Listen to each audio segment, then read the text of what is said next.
that I encounter as I travel around the world is expansive. So I bring that back with me to encourage Americans to lighten up. Because we're pretty intense people. And according to Harvard Medical Journal, 80% of disease is stress-related. I'm constantly getting the updates on the latest study. One of my favorite was the landmark study, 20-year study out of the University of London that concluded that stress is more a contributing factor to heart disease and cancer than cigarette smoking and high cholesterol foods. Wow. Hello! And so that's why I launched Stress Solutions University about 2 months ago, which is a global community teaching quick, effective stress relief techniques. And if you are around tonight at 7 o'clock Mountain Time and 6 o'clock Pacific Time, 9 o'clock Eastern Time, I am holding my bi-monthly Stress Relief Live Hot Seat Coaching Call. We are working on techniques for addictions, cravings, and how to release negative feelings toward another person. And so the techniques that I teach basically work with the 90% of our programming below the surface. If I had a little chart here, it's like a little graph like this. Boom, 10% of how you live and move and have your being throughout the day is in that top portion. It's like an iceberg. Underneath is your ship. Your ship drives your response in life. And so the techniques that I teach get into the ship so that you can shift your modalities they're referred to. These are sub-modalities on how you respond to different people. Many times something will happen in your life and all of a sudden your whole body's in stress. You're in fight, flight, and freeze mode. And during that time, when you're in fight, flight, and freeze mode, the brain actually freezes. And that's what people refer to as I have the deer in the headlights response to life. And we've all experienced that. And if in terms of how many cancer survivors are here? All right, so I'm amongst my fellow friends. When you get the phone call that says, are you sitting down? Or we've gotten the results, and there's that pregnant pause. Boom, there's that freeze, the deer in the headlights. Now, we're not in the jungle anymore, and I've been in the jungle before, and so you heighten your auditory senses and your visual senses quite a bit. You're wondering, was that a tiger? We don't have tigers here in America. So we might have the mountain lions when we're hiking up in the mountains. However, we have the jungle in our head. And this is the place where we hang out. This is the place that gives birth to the negative emotions. Stress is simply a signal within your body giving you the opportunity. It's a wake-up call. It's giving you the opportunity. Some of you, it manifests through lack of clarity of focus, and you feel like you're in a fog. Other people, it's headaches. Other people, by the end of the day, are like this. In fact, I just sent out a message that says, have you been sitting for more than 1 hour? And that's how it started. And then I said, honor the BRAC, the basic rest activity cycle of the brain. 90 minutes on, approximately 20 minutes off. That's why, if you've been sitting longer than 90 minutes, I like to keep it to an hour, you'll start to get restless. Maybe I'll get a cup of coffee. Hey, what did you do yesterday? And so you start, it's your brain's natural way of saying, time to take a break. And the problem in America, because of unbridled ambition, is we do not listen to the signs of the body saying, slow down, pause, breathe, go outside. Are you moved by that flower garden? Take a seat, take it in, breathe, connect. These are all messages that we're constantly flying by throughout our day. I can't do that. Well, why can't we do that? That's can't and must words. So another thing I encourage you to do is watch out for operators of necessity. They're referred to as modal operators of necessity. Can't and must thinking. I can't do this. I must do that. How many of us have our to-do list, which is good, because that's clock time, right? No problem with that. That's why I'm here this morning, because of clock time, because I knew I was speaking this morning. The problem comes is when you farm out your identity to your to-do list. I need to accomplish these things by the end of the day to feel that I'm worthy, capable, seen, acknowledged, recognized, approved. These are all the antics that are running below the surface and driving your ship. And then one day when we get the call, are you sitting down? And we have the deer in the headlights, and we wonder, my body betrayed me. How'd that happen? One thought at a time. One thought at a time. I'll encourage my clients and the people that I speak to, one of the greatest places to hang out throughout your day is at the gate of your thoughts. Sometimes I'll say, are you falling asleep at the gate? Did you fall asleep at the gate? You know you've fallen asleep at the gate when you're left holding a negative emotion.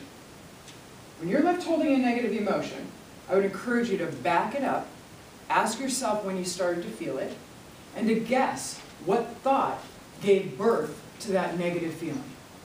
So you get down to the building blocks of, why am I feeling this way?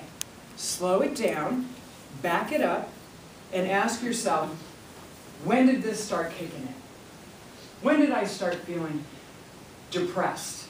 When did I start feeling overwhelmed? Well, when so-and-so called me and said they needed it by 3. Well, back that up. The overwhelm is coming from what? Keep dismantling it. Keep dismantling it.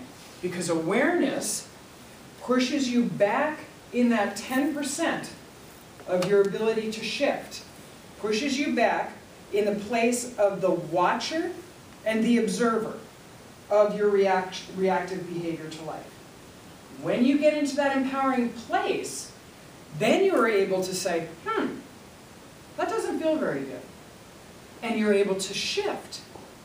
Stress is a signal within your body giving you the opportunity to identify and adjust your perception of any situation in life.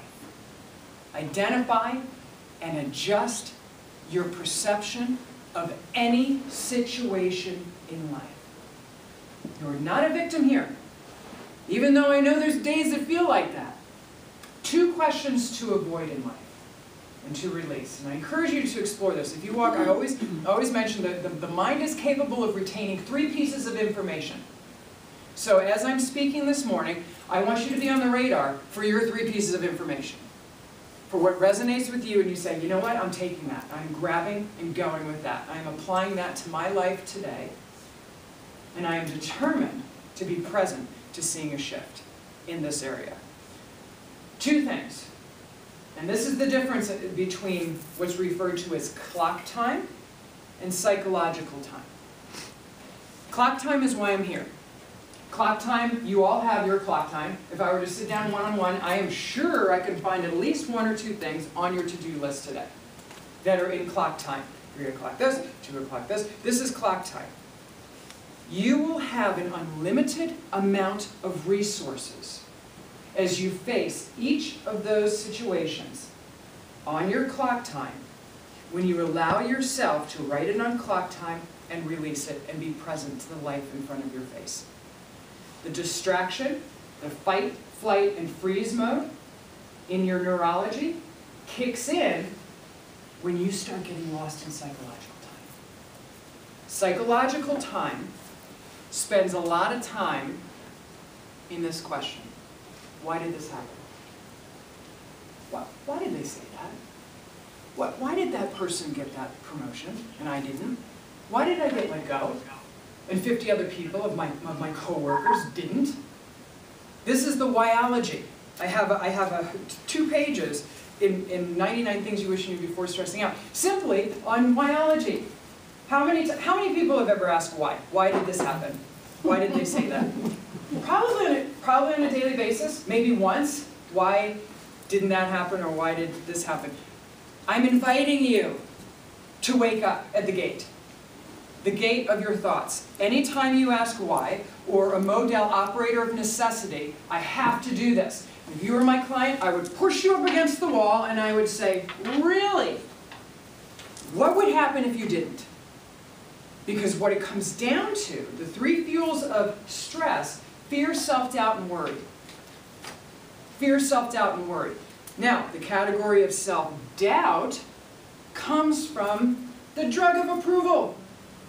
This drug of approval kicked in after the enlightened years of presence, 0 to 5 years old, in child development, when there is no concern, very little concern, particularly 0 to 3 years old, the awareness of other people starts to kick in the responses. That's when you start to do something, write something, paint something, say something, sing something, and somebody applauds.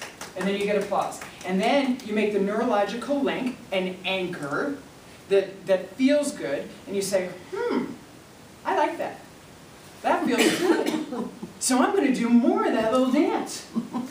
I'm going to sing that song 100 times a day. How many people have witnessed little people in this world singing a song 1,000 times? Yes. Because you said, wow, that is so beautiful.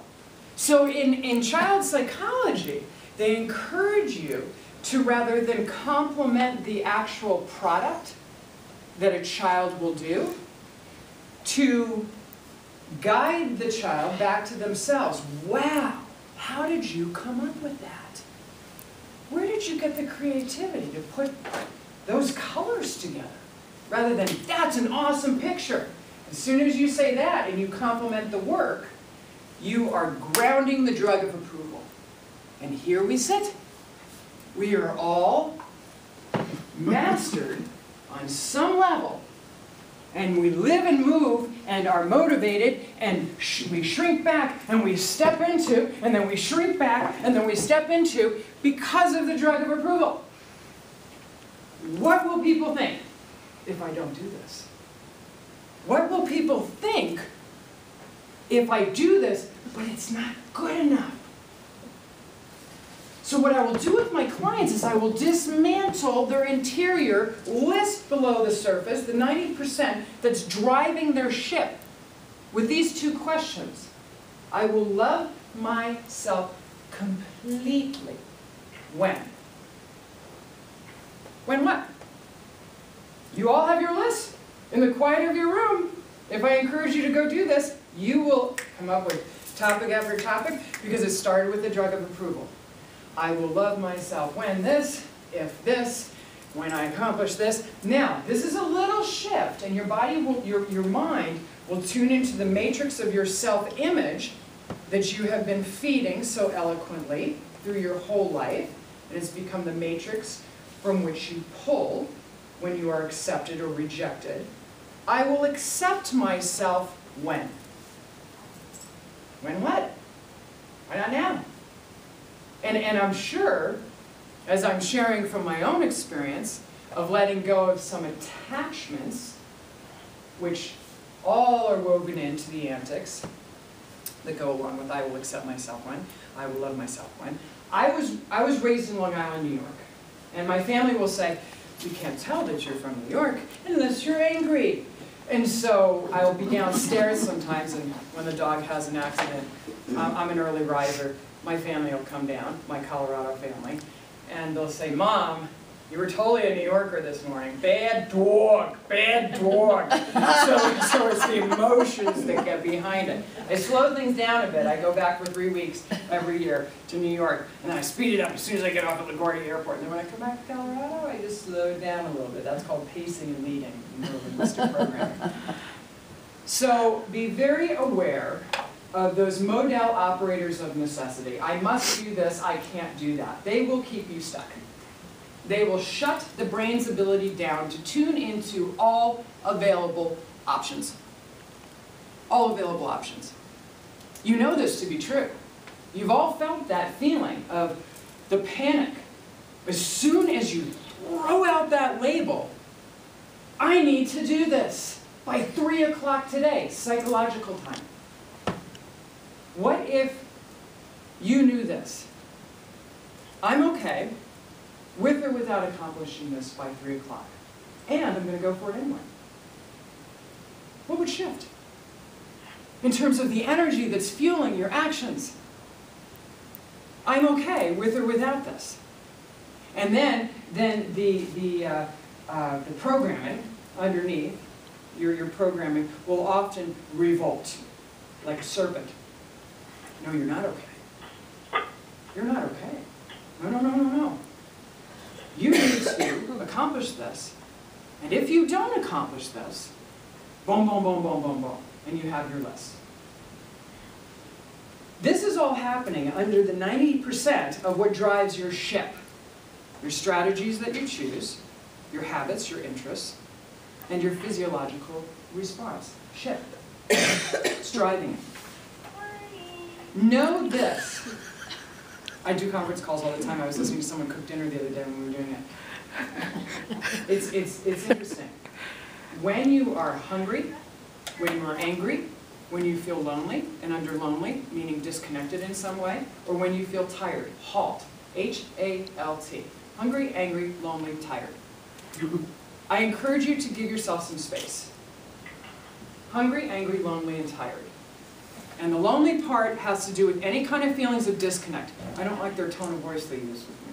Why did they say that? Why do they keep saying that? Why didn't they say this? Why was I invited? Everybody else was invited. I wasn't invited.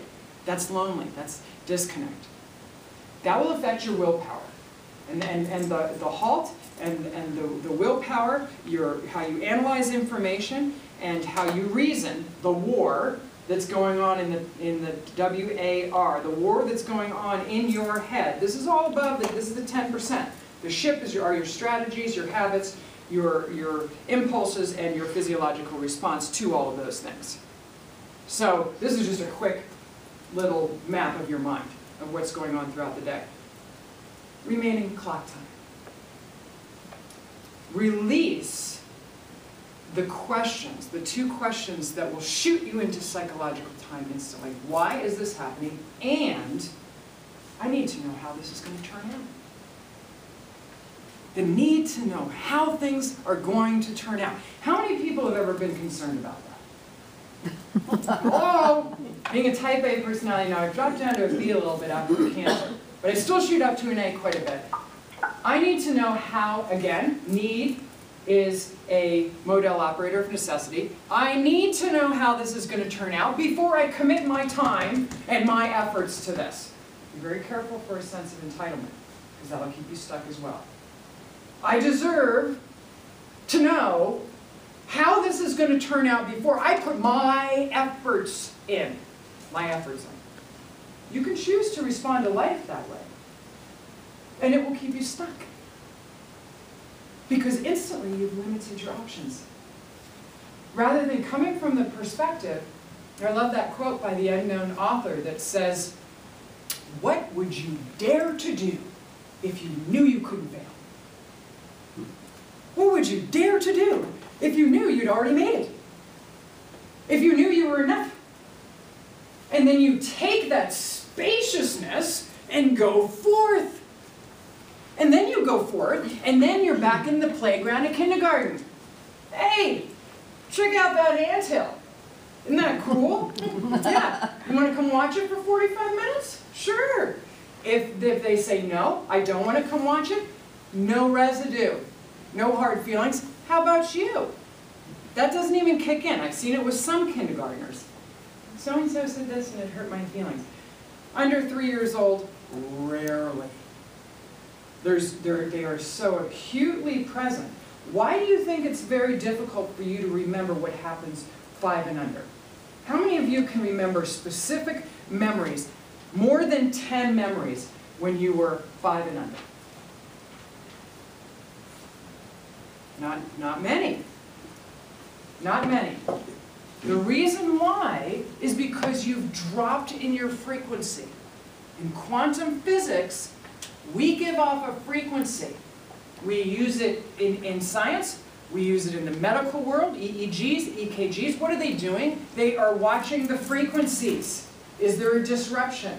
When the astronauts enter into the atmosphere, what happens? Their frequencies become so fragmented, they need to go into a magnetic pulse therapy situation to, boom, bring the frequencies back so they get the feeling back in their legs and their arms.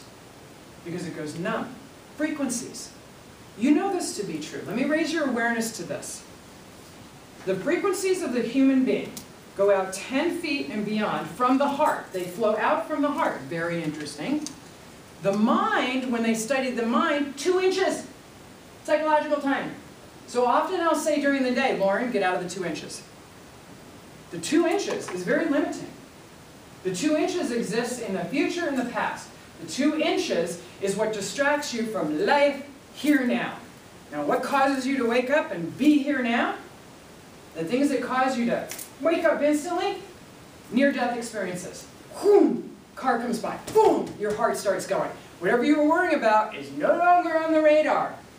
You're just all of a sudden, holy cow, that was close. And you're acutely present. A phone call, somebody you love is sick. There's been an accident. All of a sudden your to-do list is out the window and you are not even moved in any way emotionally by what was causing you worry, doubt, fear before. Why? Because you were acutely present to the moment. That's why there's thrill seekers. Why do you think there's thrill seekers that jump out of airplanes and catapult? I remember I've worked with the youth for 20 years and I remember going on this huge retreat and I was up to the point where the people were very, very small, bungee jumping, and they were all chanting my name. Lauren, Lauren. And I looked down, I was hugging the tree. Now, I was acutely present to surviving. And then all of a sudden I let go and whoom, jumped off. I wasn't worried about my to-do list at that moment. I was acutely present to life. And it's a wonderful freedom. It's a wonderful freedom. So I encourage you to raise your awareness to what causes you to linger in life.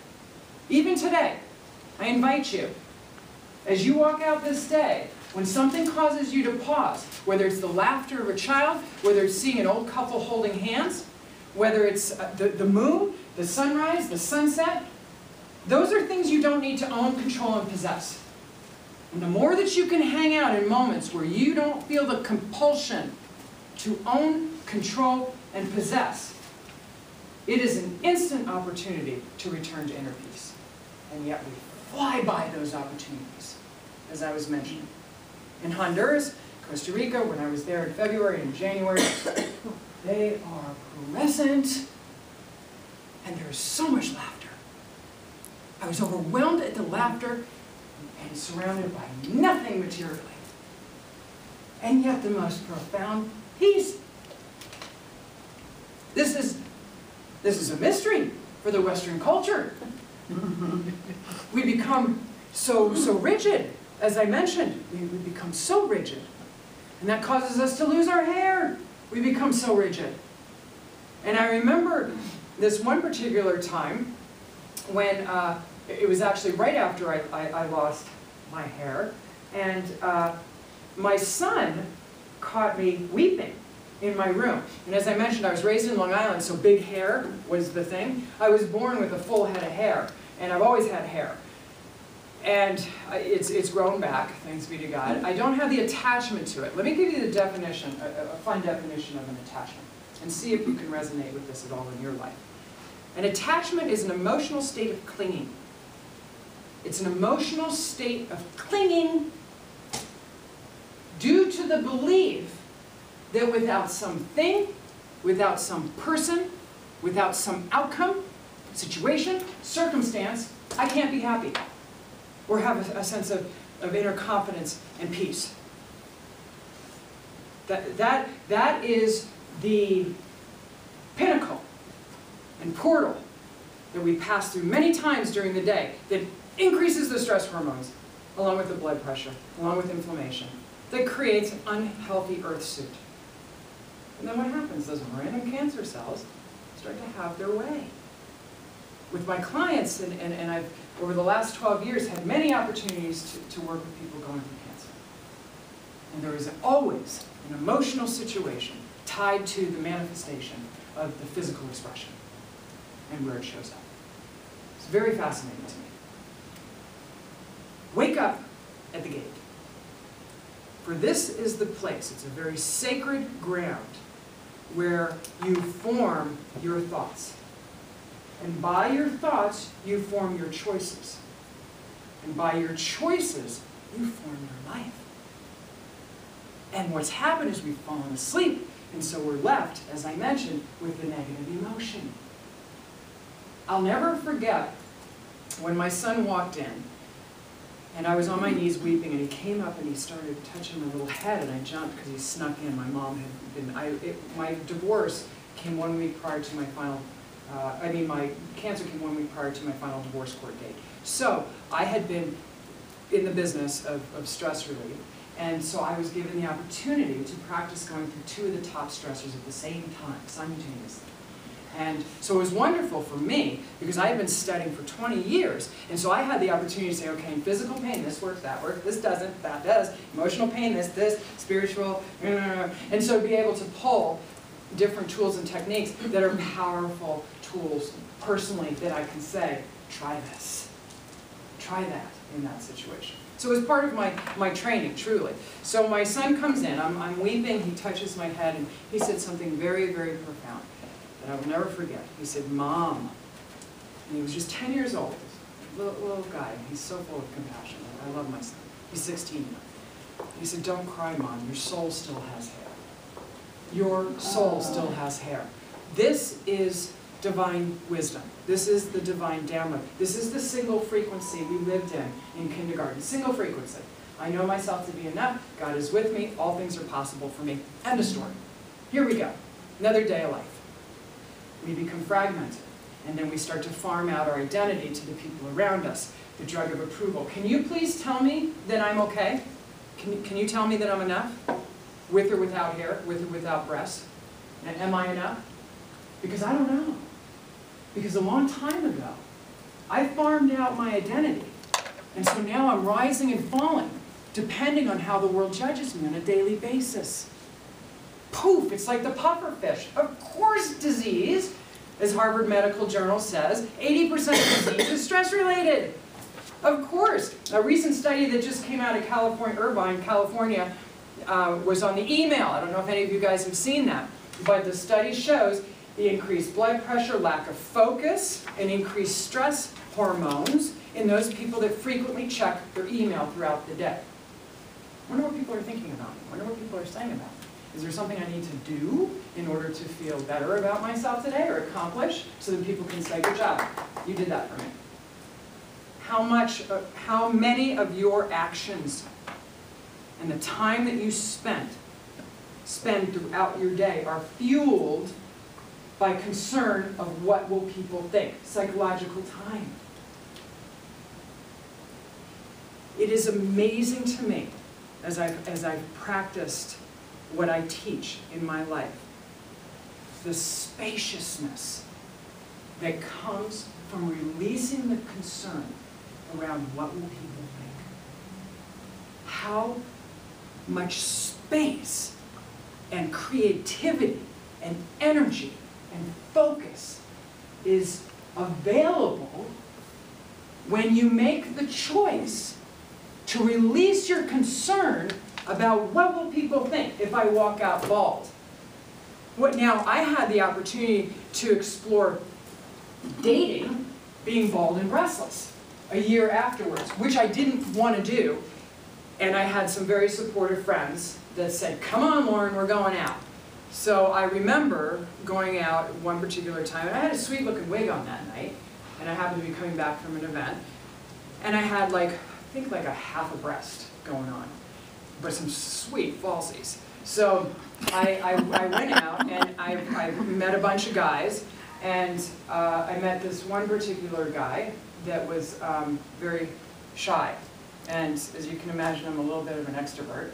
And so I gravitate toward more the introvert. It is refreshing to me. So, long story short, we go out on a date together. And on the first date, I'm practicing releasing worrying about what people will think. So I'm constantly having inner dialogue. And I've been this way since I was 16. My desire to study human behavior began, my mom says, when I was 5. I would always ask, why would they do that? Why wouldn't they do that? It was just infused within me. What makes people tick? What makes them step out? What makes them shrink back? What helps them to step in their fullest potential? Well, this was an opportunity to practice. Feeling safe, being bald and breastless, dating. And so, as we were sitting at the sushi bar,